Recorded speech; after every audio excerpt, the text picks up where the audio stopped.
Hello friends, today's lecture is a part of the series that we have been running in the last few months, and the series is the 19th century fiction, and we focus upon the English fiction and the European fiction of which the English fiction is a part. But then it's not fiction as a whole, not the novel for instance, it's the short story. So short story, we had a few discussions in the beginning on the form of the short story, so that could be distinguished from the longer version of fiction called the novel.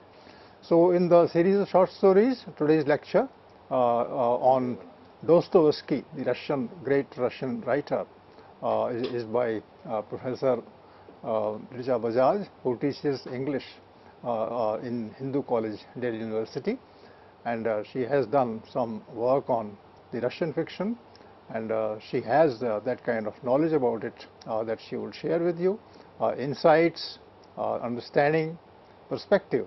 So these three things are there in her case, and you will see that reflected in the discussion that we have now. Dostoevsky is a problematic writer. He is a realist in the opinion of some people, and in the opinion of others, he is not a realist. He has more of psychological realism, if that is to be just used as a term, but then there are lots of problems. But everybody knows incontrovertibly that he is one of the greatest writers that the 19th and 20th centuries in the European world produced. So maybe some little information about him as a great writer would be needed. So I leave that to the learned speaker today, and I request her to start the discussion. Thank you, Professor Prakash. Today I want to discuss Dostoevsky not so much as a novelist but as a short story writer, and I'd like to introduce him then as a short story writer. He's not known to be, obviously he's primarily known to be a novelist, and then there is a discussion on what kind of a novelist are we looking at, whether it's a psychological realist or a Christian mystic. Or somebody who is in favor of anarchy.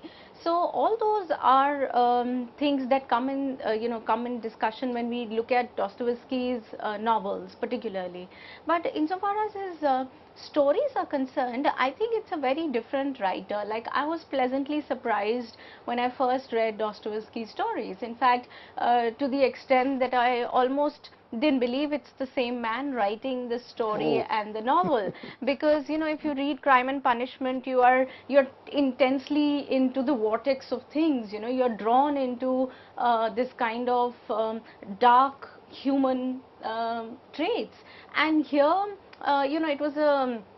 it was really surprising, and also a kind of refreshment. I mean, it was refreshing to actually see Dostoevsky write stories that were fantastical, humorous, satirical, and at other times romantic. Like, who would call Dostoevsky a romantic? He is not known to be a romantic writer, whatever might the controversy be. So I found a kind of a realist but also a romantic in Dostoevsky when it came to the short stories. He was is it the romantic view that you're talking about? Does he take a romantic view of things in the short stories? Yes, okay. Yes. There is a sense of a romantic view, in the sense of a kind of building an alternate world, in the kind of envisioning a society that is that is after one's heart. So I mean romantic in that sense of the term. I don't mean per se romance as such, but not of the old sort. But there is a lot of the folklorish element that enters the short story in Dostoevsky. Now, it could be the case that a lot of his short stories were written early in his early career, but that's not altogether true, because some of his fantastical tales were actually written in 1870s as well. So and that is quite late in his life. I mean, he dies by 1881. So by 1876-77, he's still writing those kind of fantastical tales. So I in fact became curious to see how is it that Dostoevsky is writing these kind of stories which has such tender emotions. Again, who would think of Dostoevsky as somebody who can project affection and a kind of a sensitive kind of relationship. He's known more to be on the side of he can depict rage, insanity. He can depict all those frustrations and desperations of the human mind, of the human being. But to see the tenderness and the gentleness in people is something that was new to me, and I would like to introduce Dostoevsky as a short story writer on those lines then. And that is the purpose of this lecture, to see a different side of Dostoevsky through this lecture. So just to give you an overview of things also, just to understand what Dostoevsky wrote, his time period is from 1821 to 1881, right? Now this is the time period which is also very important in Russia, because 19th century Russia is in turmoil, right? The Tsarist Russia, as we call it, this is the period when the regime is coming heavily down on people who are even a bit dissenters, and for that reason, in fact, Dostoevsky was sent into the Siberian prison. He was otherwise an engineer. He did his schooling and then he entered an institute of engineering, did his engineering also, but during this period he got associated with this literary circle where which was actually banned by the authorities, and for that reason he was sentenced. He was actually sentenced to death, but that was then commuted to serving his time in the prison camp in Siberia, where he stayed for 4 years, and then on he entered this kind of military service for another 6 years, and then he was set free. But this is the period that we are talking about, which is full of these dramatic tales of writers going to prison and then running away or serving their time, and he literally escapes this kind of a death sentence that was assigned to him. And yet this is the writer who also wrote one of the best novels of the time. So he is primarily a novelist, but also a short story writer and an essayist. He wrote 11 novels and 3 novellas, along with that about 17 short stories, among other works that he wrote for journals and magazines.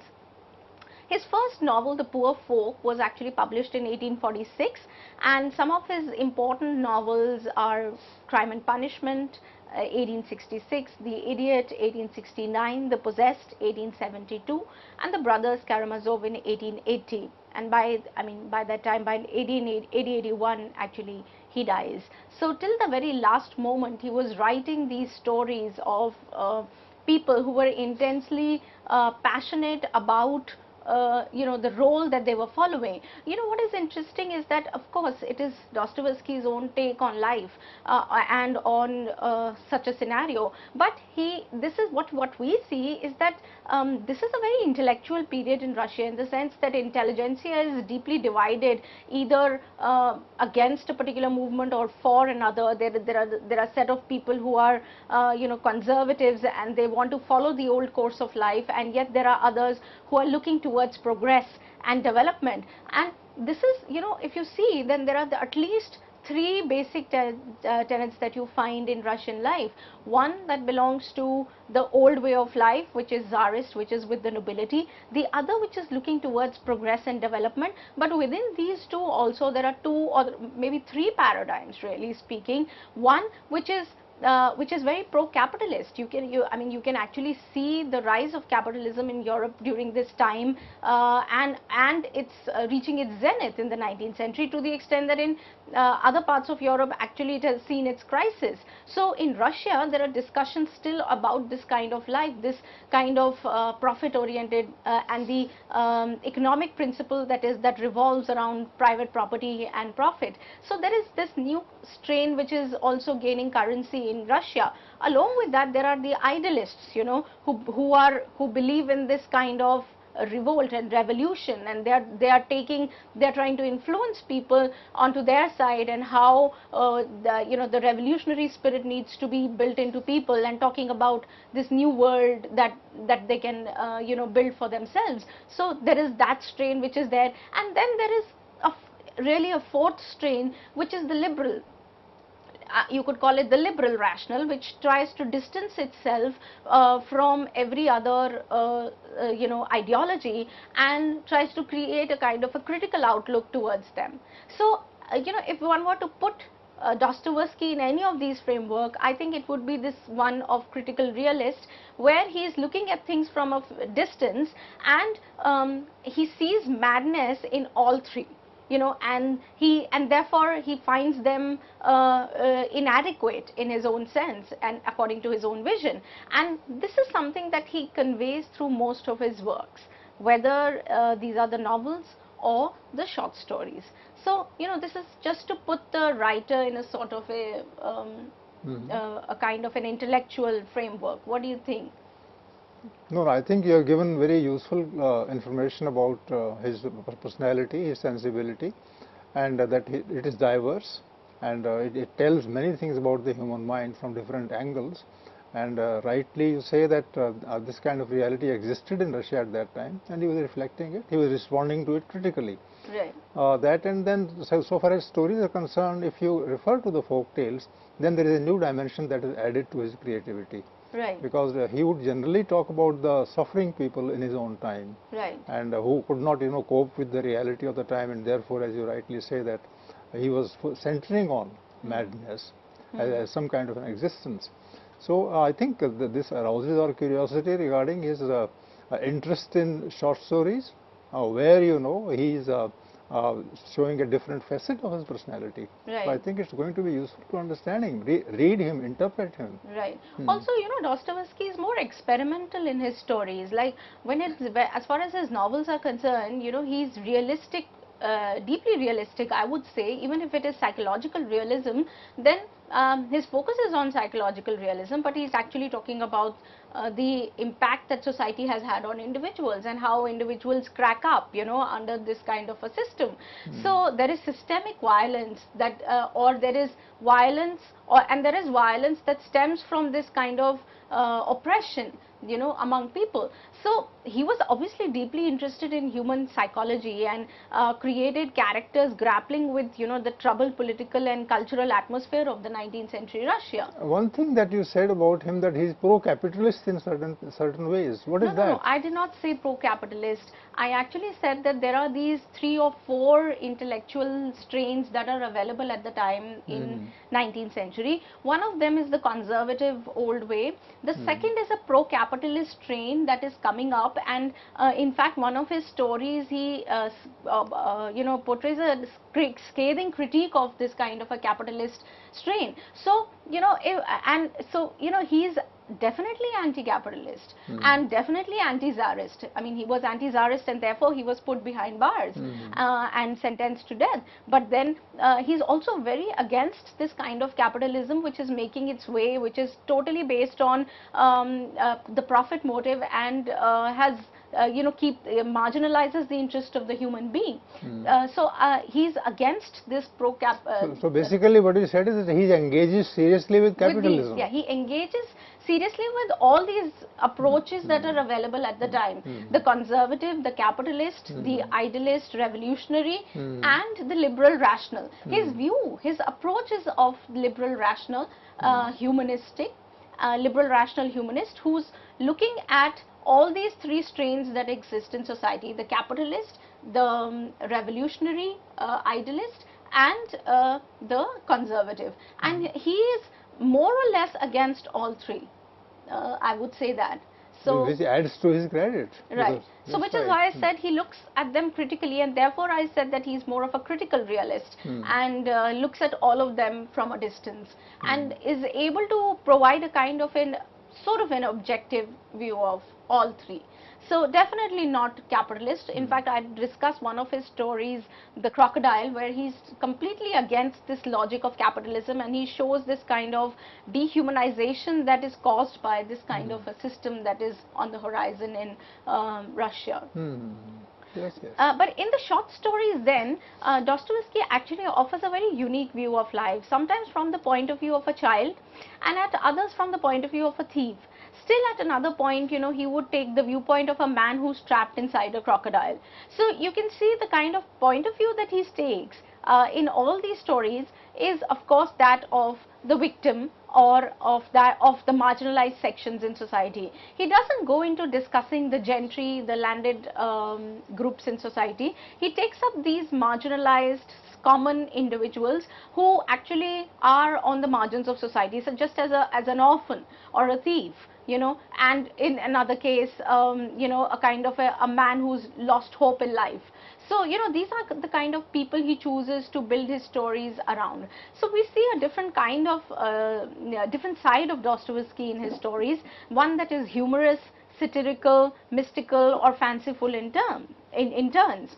The stories are filled with innocent pleasures and tender emotions, something that Dostoevsky is again less known for. He's actually acclaimed for portraying these dark human emotions such as rage, insanity, and I mentioned the humiliation of human beings, or the frustration and caused humor by is them. unique, you say, which is really remarkable. Yeah, I mean, I don't think I associate Dostoevsky with humor or satire, or I mean, and humor, like for instance, I'll discuss this story in detail later, but there is a man who's swallowed by a crocodile, and his friend just laughs at him in the first go. Like, I don't remember, I mean, I would remember Dostoevsky's characters with some sort of derision maybe, but not a kind of a simple laughter that doesn't belong to his characters. It's not his domain, really speaking. But what is more interesting to note in his stories is that these stories actually project strong humanistic tendencies and positive features that are shared among strangers. It's not, so this man doesn't, you see, this man doesn't belong to the landed gentry. He doesn't talk about kinship of that sort or strong traditional ties that are feudal ties of sorts. He talks about the fellow feeling and brotherhood, the strong connections that strangers can make, and that is something which is more humanistic than anything else. So the short stories actually project these tendencies. He's not a votary of these feudal ties and tradition. His characters actually exhibit these emotional bonds that are purely based on fellow feeling. What appeared to him, what appealed to him was this kind of a life of the destitute, the life of the poor and the deprived sections, and not the landed gentry. So his focus was this group in society, the underbelly also, the thieves, for instance, the tramps, the peasant, so these are the kind of people, or a kind of a rogue fellow who has nothing to do, a wastrel. So he picks up these characters and depicts their life and mind, with sympathy. With a lot of sympathy.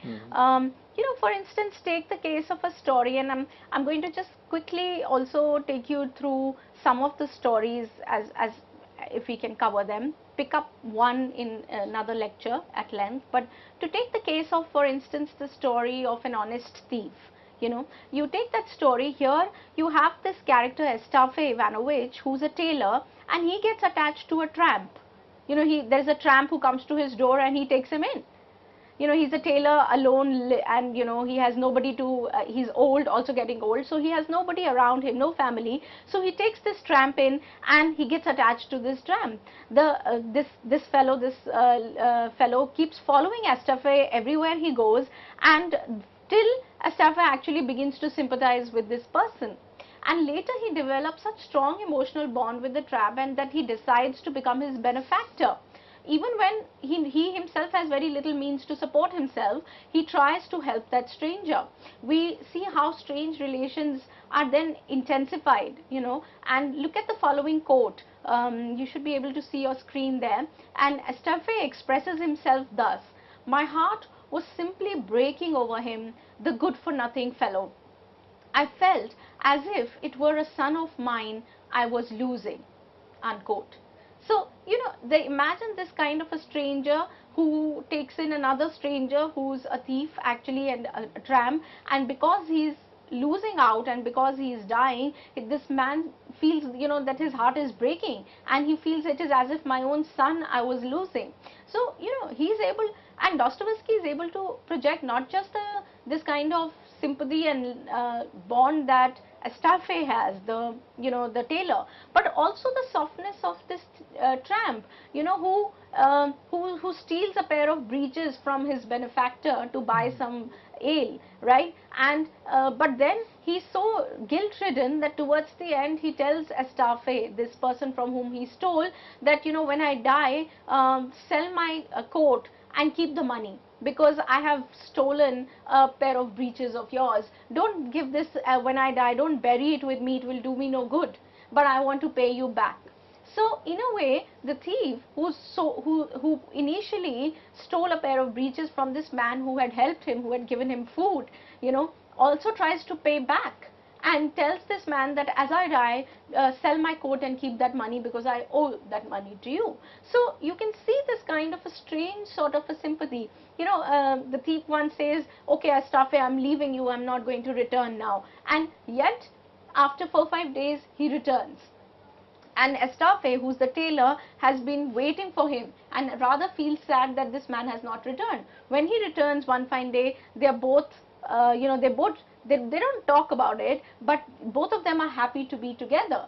And yet there is this, it's not just about this human connection.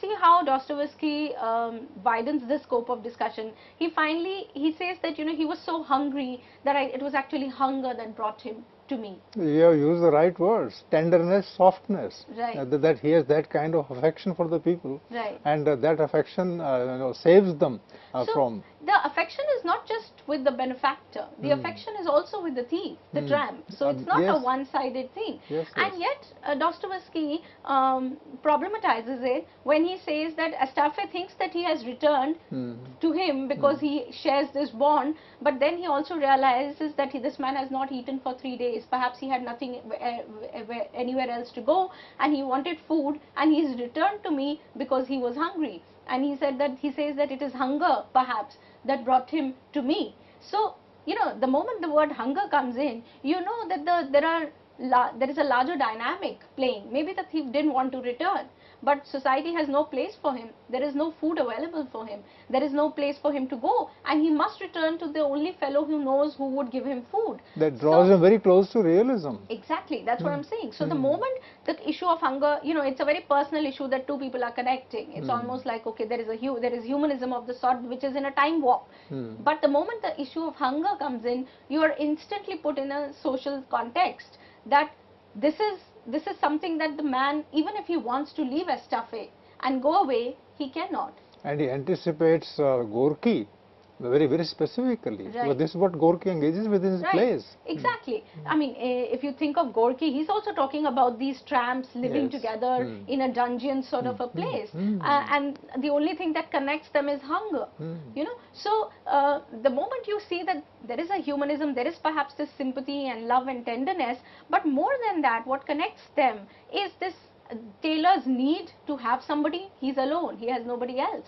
And the thief's need for hunger, the need for food, that is. So I think that it therefore becomes a very interesting tale in itself. In fact, he is able to associate the thief with honesty. Honesty, it's called. The title is An Honest Thief. Oh, yes. The title of the story is An Honest Thief. And look at how the thief is portrayed here. There is a quote, if you were able to look at it. At this, his blue lips began to quiver, and a tear ran down his white cheek, and trembled on the stubbly chin, and then poor Emelianushka, the tramp, burst into a regular flood of tears. So friends, we now, our curiosity is aroused, and we want to hear more about this person as a writer of short stories, and the background has been laid. General traits have been presented to you to keep in mind for understanding the short stories. So Professor Bajaj has already brought into focus the essence of his short stories, and then we can discuss some specific short stories in the following discussion. Thank you.